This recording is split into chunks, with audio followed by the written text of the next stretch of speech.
Szia! Én Dombos Marci vagyok, ez itt pedig az XYZ Momentum vlogja, ahol az Y és Z generáció témáit dolgozzuk fel. Adódik is néhány kérdés. Mi az a Momentum? Miért foglalkozunk mi ezzel? Egyáltalán mi az Y meg Z? Elmondom, vágjunk bele!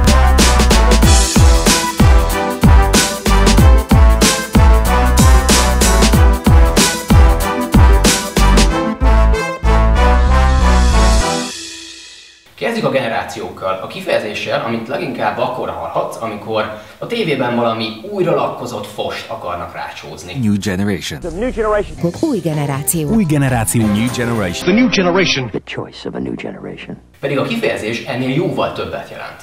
Generációknak azokat a társadalmi csoportokat nevezzük, amelyek egy bizonyos időkereten belül születtek, illetve a hasonló élmények és benyomások formálták gondolkodásukat.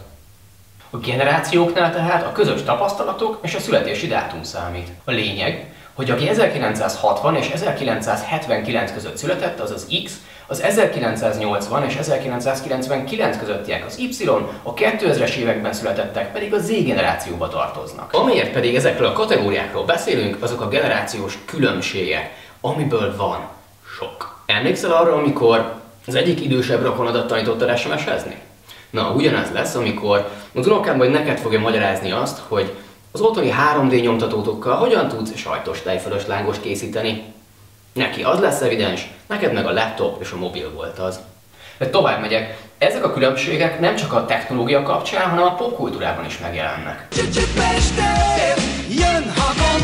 Alapból persze nincs is ezzel semmi para. Ami fontos viszont, az a generációk közötti egyensúly. Ha nagyon le akarjuk egyszerűsíteni a dolgot, akkor az egyik oldalon megtaláljuk a régi rendszer megtartására, konzerválására törekvő, nyugodtabb szemléletmódot, míg a másik oldalon ott van az ötletelő, felfedező, a régi rendszert inkább lecserélni akaró megközelítés. Hadd meséljek erről egy történetet.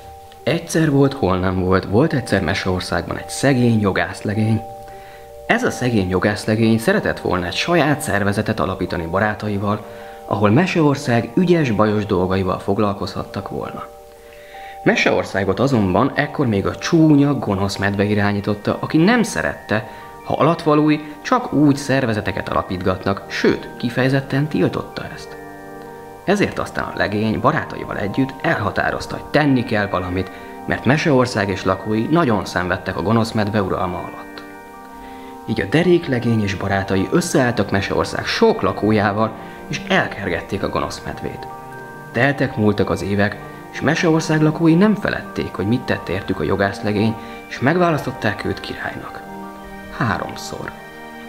De jaj, a szegény jogászlegényből eddigre már gazdag öreg úr lett, aki elfelejtette, hogy miért is küzdött fiatalon, és már nem érdekelték őt Meseország lakói és azok ügyes-bajos dolgai. Nem hallgatott senkire, csak lakomázott, a lovagi tornákat látogatta, és számolta aranyát. Meseország idősebb lakói ugyan emlékeztek még, hogy mit tett értük szegény jogászlegényként, a fiatalabbak viszont nem értették, hogy miért nem foglalkozik velük az öreg király. Nem hallgatja meg ötleteiket, nem érdeklik problémáik, nem próbál segíteni nekik, és csak azokkal foglalkozik, akik még emlékeznek arra, hogy mit tett szegény jogászlegényként. Ezért aztán a fiatalok inkább elmentek Meseországból, és máshol tanultak, máshol alapítottak családot, és máshol váltották valóra ötleteiket. És így éldegél tovább az öreg király, míg meg nem bukott.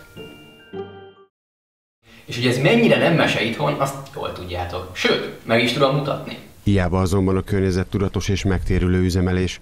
Magyarországon utoljára 2006-ban írtak ki szélerőmű építési tendert, új engedélyt pedig már 5 éve nem adtak ki.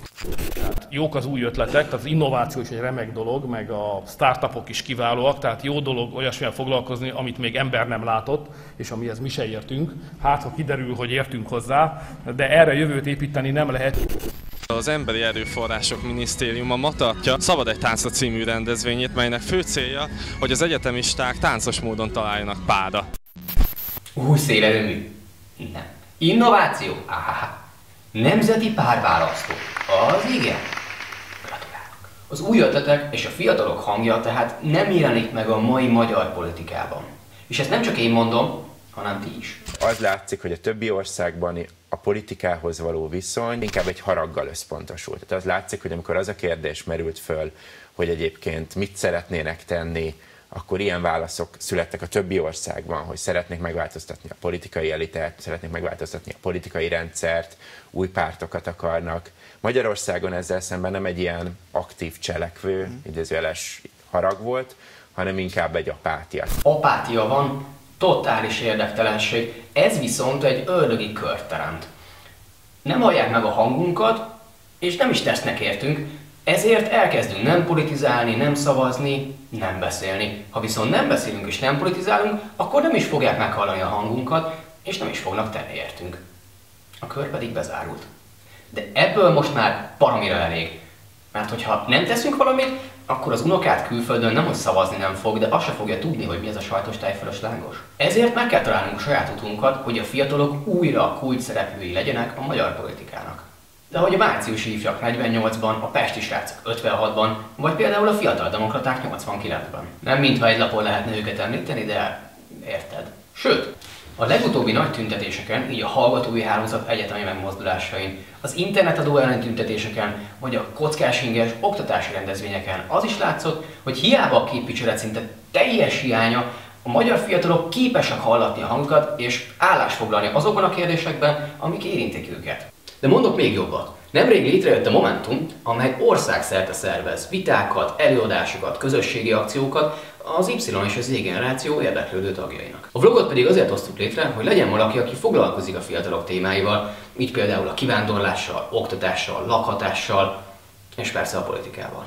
A végére pedig tőled kérdeznék, mit gondolsz, a mai magyar politikusok miért nem foglalkoznak a fiatalokkal? Ha van bármi ötleted, kommentelj. Találkozunk a jövő héten. Szia!